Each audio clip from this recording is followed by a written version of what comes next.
स्वागत है दोस्तों मेरे YouTube channel latest aluminium work में। दोस्तों आज हम जो वीडियो लेकर आए हैं वो एल्युमिनियम के डोर पर है।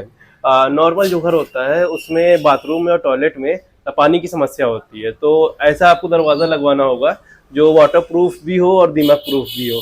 तो नॉर्मली जो दरवाज़ा होता है बाथरूम में लगता है या तो फाइबर लगता है या तो एल्युमिनियम लगता है। लेकिन फाइबर में एक चीज़ की ये दिक्कत होती है कि वो बहुत जल्दी फट जाता है या सड़ जाता है और 6 महीना साल भर ही यूज़ हो पाता है। लेकिन एल्युमिनियम के दरवाजे में ऐसी दिक्कत नहीं होती क्योंकि ये वाटर प्रूफ होता है और टर्मरिक प्रूफ होता है। तो अगर आप घर में दरवाज़ा लगवाने जा रहे हैं एल्युमिनियम का, तो आपको कौन से सेक्शन पे दरवाज़ा लगवाना है ये सबसे पहले समझ लीजिए। देखिए आपको जो सीरीज़ मिलती है वो 1-2 की हैंडल पे सीरीज़ मिलती है, 1-3 के हैंडल पर सीरीज़ मिलती है और इसके बाद आपको एक सीरीज़ और मिलती है ये 1.25 इंची बाई 1.5 इंची की हैंडल पर।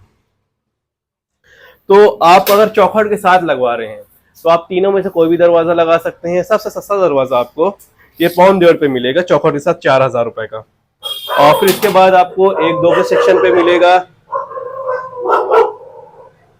फिर इसके बाद आपको 1-2 के सेक्शन पे दरवाजा मिलेगा जो कि आपको चौखट के साथ 4500 का पड़ेगा। फिर इसके बाद आपको मिलेगा 1 इंची की सेक्शन पे बाथरूम का डोर जो कि आपको पड़ेगा तकरीबन 5500 रुपए का।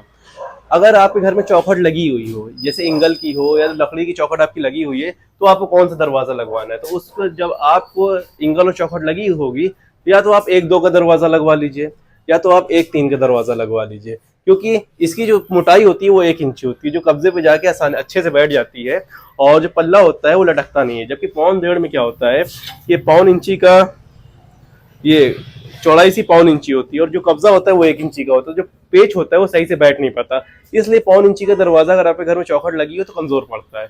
आप 1 इंची बाई 2 इंची, 1 इंची बाई 3 इंची की दरवाजा लगवा सकते हैं। और अब आपका ये हो गया सेक्शन, अगर आपने कंप्लीट कर दिया है तो मतलब हमको ये इस सेक्शन पे लगवाना है। अब बात करते हैं रबड़ के बारे में।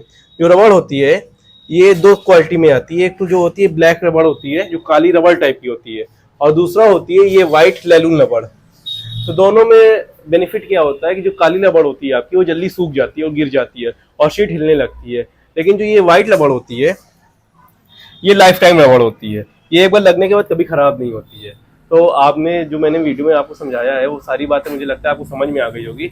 अगर कोई चीज़ आपको समझ में नहीं आती तो आप मुझसे कमेंट कर सकते हैं, मैं आपको उसका जवाब दे दूंगा। अगर आपको मेरी वीडियो पसंद आई है तो लाइक करिएगा, सब्सक्राइब करिएगा, शेयर करिएगा।